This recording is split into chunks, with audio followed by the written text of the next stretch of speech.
I broke the Nazi Enigma, saved millions of lives, and the method I used, it proved something that haunts me still. Perfect security is actually achieved through radical vulnerability, not impenetrable walls. Every encryption system I've studied, military, mathematical, mechanical, fails the same way. They try to hide, but nature showed me a different path. Trees don't encrypt their messages to other trees, cells don't password protect their communications, yet their systems are perfectly secure. What I'm about to share isn't just about codes, it's about why everything you've learned about protection is backwards. You've been taught that security comes from building walls, stronger passwords, better encryption, more privacy settings. That safety requires obscurity. That being known is dangerous. This is the lie that keeps you isolated and, paradoxically, vulnerable. Most people believe perfect encryption means information that cannot be accessed. But that's not security. That's imprisonment. True security means information that cannot be misused, even when fully accessed. There's a profound difference. By the end of this conversation, you'll understand the mathematical principle behind genuinely unbreakable encryption, and more importantly, how this same principle transforms how you think about trust, authenticity, privacy, and self-protection in every domain of life. I will prove to you that the most secure position is not maximum hiddenness, but maximum authenticity in maximum context. The code that cannot be cracked is the one that means nothing without understanding the person who wrote it. You cannot steal someone's identity when their identity is inseparable from their lived experience. This isn't a cybersecurity tutorial. This is about why the encryption problem and the human connection problem have identical solutions, and why both require embracing the exact opposite of what fear tells you to do. Let me take you back to 1943. Bletchley Park. The war is at its peak, and we're drowning in intercepted messages, thousands per day. Most of them we can break now. Enigma's patterns are becoming familiar, almost comfortable. But then something different arrives on my desk. A message that doesn't fit any known pattern. It's not Enigma. It's not any machine cipher we recognize. It's coming through a channel we've identified as belonging to a German double agent, someone who claims to be feeding us intelligence about troop movements, strategic plans, weaknesses in the Atlantic Wall. The problem is simple and terrifying. How do we know he's real? How do we know this isn't an elaborate deception? The Nazis could be feeding us poisoned information, watching to see if we act on it, learning from our responses. Traditional verification would require secret codes, authentication systems, dead drops with physical tokens, all of which could be compromised. All of which require trusting something external to the person. My colleague suggested we demand he include a specific code word in his next transmission. Prove he's really ours. But I realized something that changed everything. If he could include our code word, so could someone who'd captured him. The code word doesn't authenticate the person. It authenticates possession of the code word. These are not the same thing. So we tried something unusual. We told him to send us his reports exactly as he would naturally write them, with no special codes or authentication markers. Just his thoughts, his observations, his analysis. And here's what we discovered. The agent had a peculiar habit. He would occasionally use German idioms translated literally into English, in ways that made grammatical sense but sounded strange. Not consistently, maybe once every few hundred words. Sometimes he'd use a semicolon where a period felt more natural. He had a tendency to round numbers down instead of up. 11 becomes 10, 47 becomes 45. These weren't codes. These were quirks. Personality artifacts. And here's the crucial part. They were consistent across messages, but impossible to predict. You couldn't fake them without knowing they existed, and once you knew they existed, you still couldn't replicate them because they emerged from something deeper than conscious choice. They emerged from who he was. We verified 3 months of his intelligence against these patterns. The semicolons appeared in the right frequency, the numbers rounded down, The idioms appeared naturally, never forced. And then one message arrived where everything changed. The semicolons were in different places, the numbers rounded up. The idioms were correct, but placed too deliberately, like someone was trying to include them. We didn't execute the operation he suggested. 2 weeks later, we learned he'd been captured and replaced. The Germans had tortured him for his codes, his authentication methods, his secret signals. They got all of it. But they couldn't get his unconscious linguistic patterns because he didn't know he had them. That's when I understood. The unbreakable code isn't something you create. It's something you are. The agent's value wasn't in what he encrypted. It was in what he couldn't fake. His personality, his particular way of being in language, his unreplicable weirdness. Now, you might be thinking this is just about catching spies, but stay with me, because this principle extends everywhere. Think about the last time someone pretended to be someone they weren't in your life.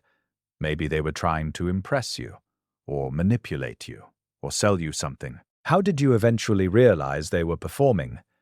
It wasn't usually because they slipped up and revealed some contradictory fact. It was because something felt off. The pattern was wrong. The rhythm didn't match. They were hitting all the right notes, but the music was hollow. This is authentication through personhood, and it's the only authentication that actually works over time. You cannot maintain a performance indefinitely, because performance requires conscious effort, and consciousness has limited bandwidth. Your real self leaks through in the moments you're not paying attention, in your semicolons, in which idioms feel natural in your mouth. What if the thing protecting you isn't your armor, but your unreplicable weirdness? Let me show you something else. In mathematics, there exists a form of encryption that is provably, absolutely, mathematically unbreakable.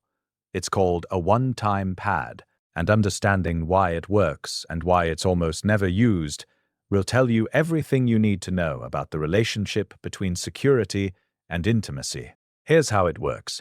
Imagine you want to send me a message. Let's say it's the word hello. That's 5 letters. Before we communicate, we meet in person, and I give you a key, a string of completely random letters, also 5 characters long. Let's say the key is XMCKL.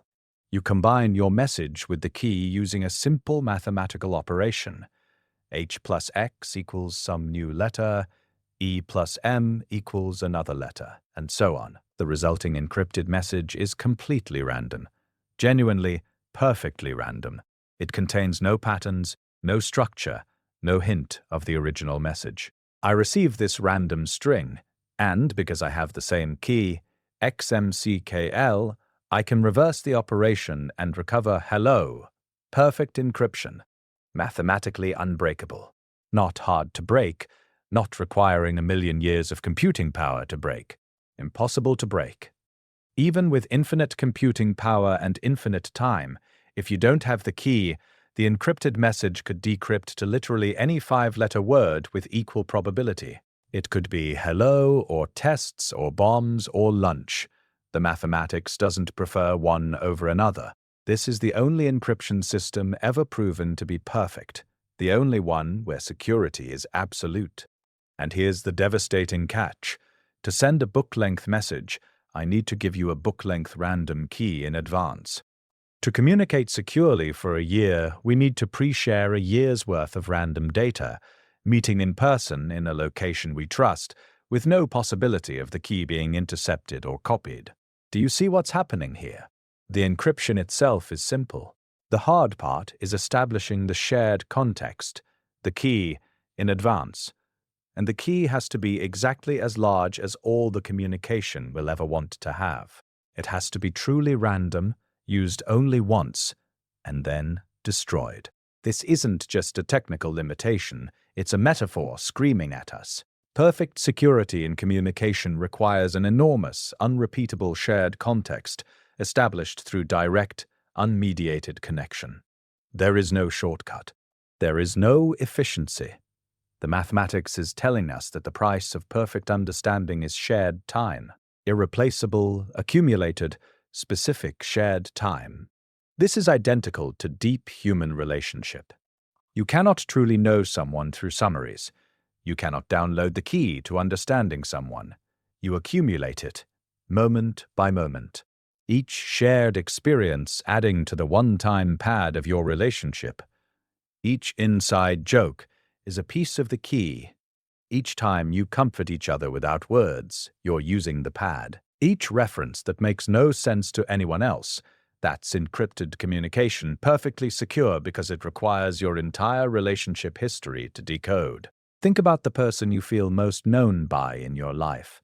Maybe it's a parent, a partner, an old friend. Now think about what makes that feeling real. It's not that they understand you in theory, it's that they can read your silence. They know what your particular sigh means. They can tell from the way you say you're fine whether you're actually fine or need them to push. This is one-time pad encryption in human form. You've built a shared key through accumulated experience, and now you can communicate entire emotional states in tiny signals. And here's the beautiful, terrifying truth. This cannot be faked. Someone could study you for months, learn your habits, memorize your patterns, but they can't replicate the shared history. They don't have the key. They might guess correctly sometimes, but they can't sustain it because they're working from observation, not from lived adjacency. What if being understood and being secure are the same achievement? Now, let me take you somewhere that might seem unrelated at first. Deep into a forest, beneath your feet, invisible, there's a network. Scientists call it the mycorrhizal network. I call it the Wood Wide Web. It's a vast system of fungal threads connecting tree roots to each other, allowing them to communicate, to share resources, to warn each other of danger. Here's what fascinates me. Their messages are completely unencrypted. A tree under attack by insects releases chemical signals into this network. Other trees receive these signals and begin producing defensive compounds before the insects reach them. The message travels, the information is acted upon, and yet the system is perfectly secure. Why?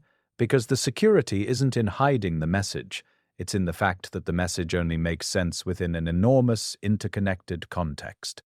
That chemical signal means, I'm under attack, but only if you know which tree sent it, what kind of tree it is, what season we're in, what insects are present in this forest, what this particular tree's history of attacks has been, how its neighbors have responded in the past, what resources are available, and countless other contextual factors. An isolated chemical compound on a laboratory slide means nothing. It's just a molecule. But that same molecule moving through a living network embedded in a specific forest with a specific history becomes information, becomes actionable intelligence, becomes communication. The trees aren't hiding their messages. They're making their messages worthless to anyone who doesn't live in the forest. They're making their messages impossible to understand without loving them, without being in relationship with them over time, embedded in their context, part of their world. Humans have fundamentally misunderstood privacy. We think the goal is to hide our words, to encrypt our data, to keep our messages secret. But words without context are already meaningless. Your deepest confession read by a stranger is just a sentence. They don't know why it matters. They don't know what it cost you to say. They don't know how it connects to everything else you are. The real question isn't how do I hide my communications? It's how do I build a context so rich, so specific, so deeply rooted in my actual lived experience that my communications are worthless to anyone outside that context. This is why surveillance is both everywhere and ultimately futile. They can capture all the words, they can record all the data, but they can't capture the context. They can't download the forest. They can see that you sent your friend a message that says just the word broccoli, and they have no idea that this is how you tell each other you're struggling but don't want to talk about it yet. They don't have the key. They're not in the forest. What if the goal isn't to hide your messages, but to make them impossible to understand without loving you? Now we need to go deeper into what actually makes encryption fail, because this is where it gets counterintuitive. You'd think the strongest encryption would be the most complex, right? The most mathematically sophisticated, the longest keys, the most advanced algorithms. But here's what I learned building and breaking encryption systems. The strongest theoretical encryption often produces the weakest actual security. Let me show you why. During the war, the Germans kept making Enigma more complex. They started with 3 rotors, then added more. They increased the number of possible starting positions. They added plug boards. Mathematically, each addition made the cipher stronger. The number of possible configurations grew into the millions, then billions, then trillions. And this made it harder to break, yes. But it also made it harder to use. Operators had to correctly set up increasingly complex machines. More rotors meant more chances for error. More settings meant more time spent on configuration instead of communication. And humans, when faced with complexity, develop shortcuts. They reuse settings, they simplify procedures, they introduce patterns to make their work manageable. Those patterns killed them. We didn't break Enigma through pure mathematical brilliance. We broke it because humans made it usable, and usability requires predictability, and predictability is the death of encryption. This is the complexity trap. The moment your security system becomes too difficult to use correctly, people will bypass it or use it incorrectly, and incorrect use is often worse than no use at all. A simple lock that's always engaged is more secure than a sophisticated alarm system that's usually turned off because it's too annoying.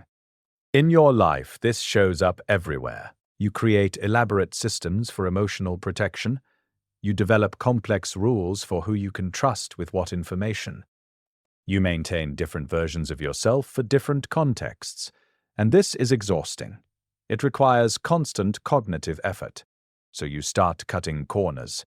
You forget which story you told to which person. You slip up and reveal something in the wrong context. Or worse, you're so busy maintaining the system that you can't actually be present with anyone.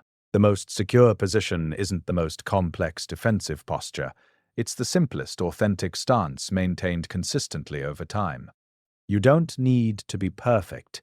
You need to be honestly, reliably yourself in a way that doesn't require you to remember what you said to whom. But there's another way encryption fails that's even more fundamental. Even if you have perfect encryption, even if your mathematics is flawless, you still have the authentication problem. How do you know you're talking to the right person? This is how most modern attacks work. They don't break the encryption. They bypass it entirely. Someone calls you pretending to be your bank. Someone sends you an email that looks exactly like it's from your colleague. Someone creates a fake website identical to one you trust. The encryption works perfectly. You're having a secure conversation. But you're having it with the wrong person. The technical term is a man-in-the-middle attack, but that's not quite right. It's not about someone intercepting your message. It's about someone convincing you they're someone they're not. And here's the thing, you can't solve this with better encryption.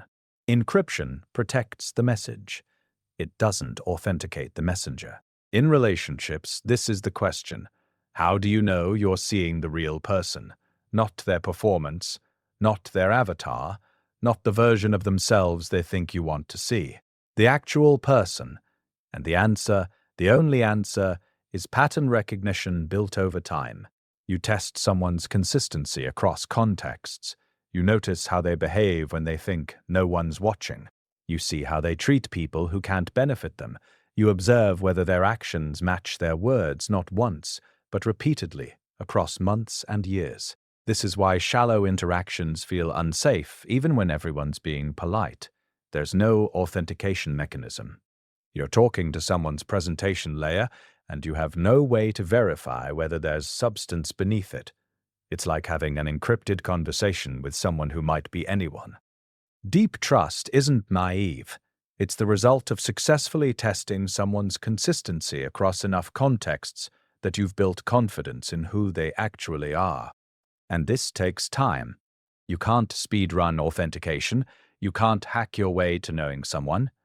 You accumulate evidence, slowly, through lived experience. And here's the paradox. The effort required to fake consistency across enough contexts over enough time with enough authenticity exceeds the effort required to just be genuine. It's easier to actually be trustworthy than to successfully simulate trustworthiness long term. The math doesn't favor deception. Let me tell you about key space, because this is where the mathematics gets beautiful and directly applicable to how you live. In encryption, the key space is the set of all possible keys. If your password is a 4-digit PIN, your key space is 10,000 possibilities, 000 through 9999. A computer can try all of them in seconds. Weak security. But if your key is 128 random bits, ones and zeros, your key space is 2 to the power of 128. That's a number with 39 digits. Trying all of them would take longer than the universe has existed, even with every computer on Earth working together. Strong security. The principle is simple. The more possibilities exist, the harder it is to guess correctly. But here's where it gets interesting for humans. A personality with one mode is easily manipulated. A personality with genuine depth is not. Think about someone who's always cheerful, always optimistic, never wavers, never shows doubt or fear or complexity. They seem put together, right? Strong. But they have a tiny key space. They're predictable. You know exactly which buttons to push, which appeals will work, which manipulations will land. Their consistency is their vulnerability. Now think about someone who's genuinely multidimensional, sometimes strong, sometimes vulnerable, confident in some domains, uncertain in others, serious when it matters, playful when there's space. They contain contradictions. They respond differently to similar situations based on subtle contextual differences. They're harder to predict. They have a large key space. This isn't about being fake in different ways. That's just having multiple narrow keystones, multiple one-dimensional characters you play. I'm talking about being authentically complex, about allowing yourself to contain multitudes, to be honestly different in different contexts, not because you're performing, but because different aspects of who you are come forward in different situations. The more genuinely different contexts you can operate in authentically, the harder you are to deceive or exploit, because manipulation requires predicting how you'll respond. And prediction requires pattern recognition, and pattern recognition requires consistency, and genuine complexity is consistent in its inconsistency. You don't need to be simple to be honest. In fact, simplicity might be dishonesty. Complexity is protection. The mathematics proves it. Your job isn't to be easily understood. Your job is to be fully yourself, which is necessarily complex and contextual, and sometimes contradictory. But there's another principle from code breaking that changed everything for me, and it's about signal and noise. During the war, we weren't just intercepting enemy messages. We were intercepting millions of messages, radio traffic from every German unit, every occupied territory, every U-boat in the Atlantic. Mountains of data, 99% of it completely irrelevant to any decision we needed to make. The real challenge wasn't decryption. We could break most Enigma messages by 1944. The challenge was finding which messages mattered, which intercepts contained actionable intelligence, which signals in all that noise would actually change the war's outcome. And here's what I realized. In an age of information abundance, hiding information is obsolete. The new game isn't keeping secrets. It's making secrets irrelevant by surrounding them with so much authentic noise that finding them is impossible. Let me make this concrete. Imagine you have one diary, and in that diary you write your deepest secret on one page. If someone finds your diary, they'll find your secret. That's traditional security through hiding. Now imagine instead you write 100,000 pages, 99,999 of them are completely honest reflections on your daily life, your thoughts, your feelings, your experiences. One page contains what you'd call a secret. Someone steals all 100,000 pages. How do they know which page is the secret? They don't. Because you've been honest about everything, the thing you want to protect doesn't stand out. It's a needle hidden in a stack of needles. This is signal-to-noise security. Instead of hiding your signal, you generate so much authentic noise that the signal becomes unfindable. The counterintuitive truth is that oversharing strategically is more protective than careful curation. Think about social media. People try to protect their privacy by sharing carefully, curating their image, revealing only what they want others to know. But this creates a different problem. Everything they share becomes significant. Every post is analyzed because everyone knows you're being selective. The gaps speak as loudly as the content. Now imagine someone who shares constantly, authentically about everything. Their breakfast, their existential dread, their excitement about a new song, their frustration with their work, their joy in a sunset, their grief over a friendship, their random thoughts about architecture. They're drowning you in their actual experience, and somewhere in there, buried, might be something they'd prefer to keep private. But you'd never find it because you'd have to care enough to wade through everything, and if you care that much, you're no longer an adversary. You're a fan. The energy required to surveil someone who's being genuinely, voluminously themselves exceeds the energy required to just accept them. This is mathematically demonstrable. The more authentic content exists, the more expensive it becomes to find specific pieces of information. At some point, it's cheaper to just ask. But, and this is crucial, this only works with genuine material. Performed vulnerability doesn't create noise. It creates pattern. If you're strategically oversharing, carefully crafting your authenticity, that's still curation. Still encryption, the pattern of your curation will reveal what you're hiding. Real noise is real. It's messy. It's not optimized. It contradicts itself. It's boring sometimes. It's too much. That's what makes it protective. In your emotional life, this means letting yourself be more, not less, expressive across more contexts, not performing emotion but stopping the suppression of it. People will understand you less specifically, but feel you more accurately, and that's a form of safety. Now we're getting to the heart of it. Every message's meaning depends entirely on the decoder's context. This is not philosophy. This is information theory. The string of letters ATTACK means nothing without knowing the language. Even in English, attack at dawn means nothing if you don't know what's being attacked, by whom, from where, which dawn, what time zone. Context isn't decoration added to meaning. Context is the majority of meaning. The words themselves are just triggers, just pointers to the real information which lives in the shared understanding between sender and receiver. Here's the beautiful implication. Your deepest truths are already encrypted by your unique history. You don't need to hide them. They're incomprehensible without context. When you tell someone, "I feel like I'm drowning," they don't know what you mean. They might think they do. They might project their own experience of drowning onto your words. But they don't know if you mean overwhelmed by responsibility, or suffocated by intimacy, or lost in grief, or desperate for meaning, or literally unable to breathe in your current life. The words are a shell. The meaning requires knowing you, your history, your patterns, your previous uses of that metaphor, what drowning has meant to you before, what you do when you're drowning, what helps, what makes it worse. You cannot be fully known by people who haven't lived adjacent to you. This isn't a limitation. This is safety. This means your vulnerability is automatically protected by context. You can tell your truth to a room full of strangers, and most of them will hear something completely different from what you said, because they'll decode it through their context, not yours. And the people who do share your context, who have lived near you, who have accumulated the decoder ring of your personhood, they'll understand without you having to explain. You can say broccoli and they know you need space.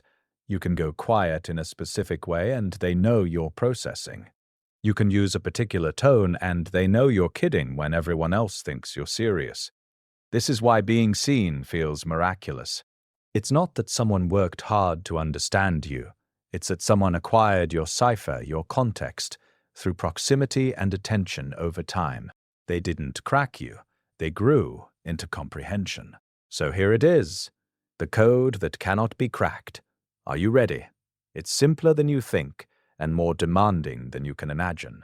The code that cannot be cracked is the one that requires love to decode. Not romantic love, necessarily. The love that is sustained attention. The love that is accumulated context. The love that is earned understanding built over time through actual presence. Let me prove this mathematically. To crack this code, an adversary would need to live your entire life alongside you. They'd need to be there for every formative experience, every small moment that built your particular way of seeing the world, every private joke, every injury, every joy, every mundane Tuesday that shaped you. They'd need to invest years of genuine attention, asking nothing in return, simply witnessing you across contexts, at which point they wouldn't be an adversary anymore. The energy required to decode you maliciously exceeds the energy required to simply care about you. The math doesn't favor attack, it favors relationship. This is perfect security. Not because you're hidden, but because you're accessible only through care. You become uncrackable by becoming authentically, irreducibly yourself across sufficient time, not performing uniqueness, not cultivating mystery, just existing consistently as the specific complex human you actually are. And here's the piece in this. You don't need to protect yourself through obscurity. You don't need to hide. You don't need to maintain different versions for different people. You just need to persist, to keep being you, honestly, in enough situations over enough time that the only way to understand you is to love you. The encryption isn't something you add. It's what remains when you stop performing. Now, I know this might sound abstract, so let me give you some practices. Things you can actually do, starting today, to move toward this kind of security. First, the authenticity audit. Take a moment and identify 3 places where you're encrypting yourself unnecessarily, where you're performing, hiding, or translating who you are into what you think is acceptable. Maybe it's at work, where you use a completely different vocabulary and energy than you use with friends. Maybe it's with family, where you downplay parts of yourself they've never approved of. Maybe it's online, where you curate everything to avoid judgment. Pick one of these contexts, pick the lowest stakes one, and experiment with sharing without translation. This doesn't mean being inappropriate or dumping your entire inner world on unsuspecting people. It means letting one true thing come through that you'd normally hide, using a word you'd normally censor, expressing an opinion you'd normally soften, showing enthusiasm about something you usually downplay. Then notice what happens. Don't judge whether people get it or respond well. Just notice how it feels to stop encoding yourself. You'll probably find that most dangerous truths aren't actually dangerous when delivered without fear. The fear in your delivery is what makes people nervous, not the content. The practice isn't about being understood. It's about stopping the exhausting work of constant self-encryption. Most of the energy you spend protecting yourself isn't protecting you from actual threats. It's protecting you from imagined judgment that wouldn't materialize anyway. Second practice, building your one-time pad. Identify one person you want genuinely secure communication with. This might be a partner, a close friend, someone you're building trust with. Commit to accumulating shared, unrepeatable experiences with them. Not grand ones, specific ones, weird ones, boring ones, ones that no one else will ever have or understand. Create micro-rituals, inside jokes, shared references that are meaningless to outsiders. Maybe you always get coffee at the same place and rate the barista's mood. Maybe you have a running commentary about a particular type of architecture you both notice. Maybe you send each other pictures of terrible parking jobs. These seem trivial, they're not. You're building the shared key. You're creating the context that will allow you to communicate enormous truths in tiny signals later. You're generating the one-time pad of your relationship. Notice how your communication becomes naturally encrypted through accumulated context. You'll develop a language where you can check in on each other's mental health with 3 words that would sound like nothing to anyone else. You'll be able to offer support or ask for space in ways that are invisible to observers. This is real security. These communications are uncrackable because they require your relationship's entire history, and that history can't be stolen or faked. Third practice, context expansion. This is about increasing your key space by becoming more dimensionally yourself. Pick one part of yourself you usually hide in certain contexts. Maybe you're funny, but you suppress it at work because you think you need to be serious to be respected. Maybe you're deeply thoughtful, but you hide it around certain friends because you don't want to seem pretentious. Maybe you love something unusual and you never mention it because you're afraid of judgment. Choose a context where revealing this feels risky but not dangerous. There's a difference. Dangerous is telling your homophobic family you're gay when you're financially dependent on them. Risky is mentioning your weird hobby to new friends who might not get it. Start with risky. Reveal that part of yourself. Let it exist in a space where it usually doesn't. Then observe. Don't hope for a particular reaction, just watch. You'll find one of two things happens. Either people reject you, in which case you've learned they're not your people and you can stop wasting energy performing for them, or they connect more deeply because you gave them something real to connect to. Here's the pattern you'll notice. Depth attracts depth. Shallowness attracts shallowness. When you show up authentically complex, the people who can meet you there will. The people who can't will drift away. This isn't failure. This is filtration. You're becoming legible to the right people by becoming illegible to the wrong ones. The goal isn't to have a public self and a private self. It's to have one continuous self that expresses contextually appropriately, but doesn't fundamentally shift. You can be the same person speaking quietly in a library and loudly at a concert. The volume changes. You don't. Fourth practice, noise generation. For your digital life, experiment with authentic over-documentation. Instead of carefully curating what you share, try sharing more true things, not more performed things. More true things. The random, boring, unoptimized truth of your actual life. Someone asks how you are. Instead of saying fine, you say, I'm weirdly anxious about something I can't articulate, and also, I had really good toast this morning. Both true. Neither curated. You're generating authentic noise. The effect, your actual privacy increases because signal drowns in authentic noise. People can't figure out what matters to you because you're honest about everything. They can't manipulate you through your insecurities because you've already mentioned 12 different insecurities this week. Which one should they leverage? They don't know. Neither do you, because you're not hiding them strategically. You're just being honest about your experience. The caution, this only works with genuine material. If you're performing vulnerability, if you're carefully crafting your authenticity, that's still curation. People will feel the performance, and it will make them trust you less, not more. Real noise is actually random. It contradicts itself. It's not interesting all the time. It's sometimes boring. That's what makes it work. In your emotional life, let yourself be more emotionally expressive in more contexts, not performing emotion, but stopping the constant suppression of it.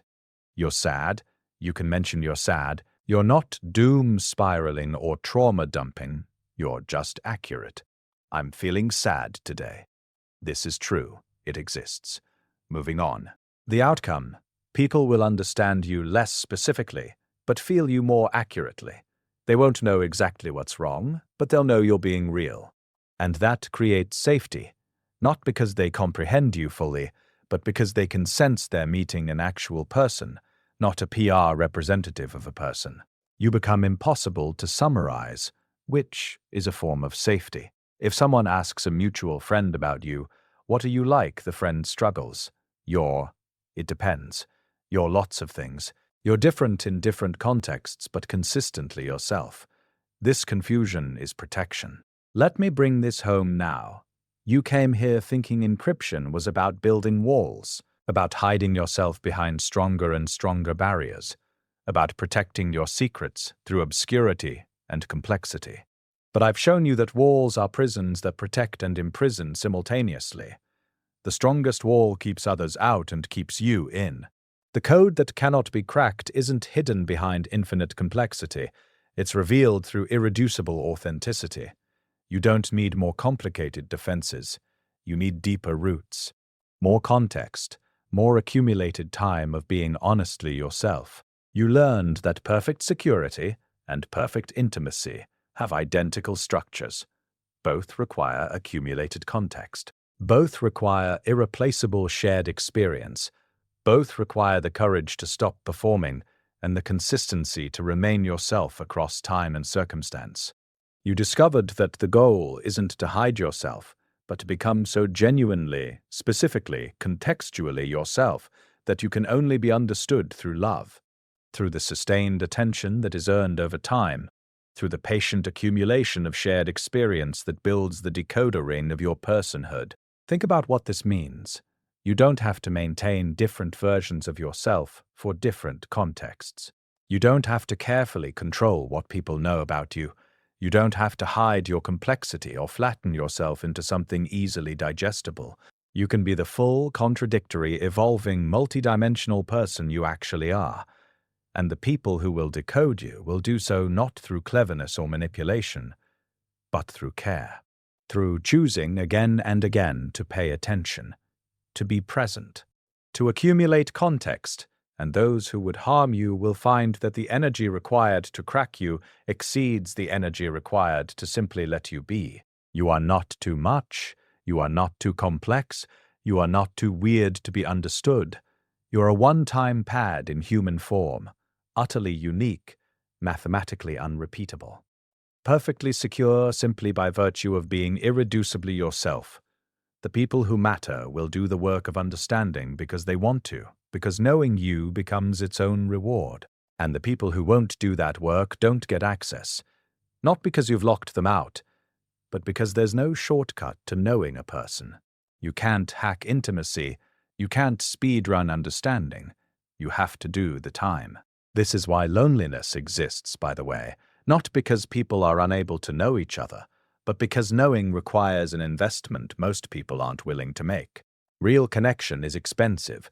It costs attention over time, it costs presence, it costs the willingness to accumulate context slowly instead of demanding immediate understanding.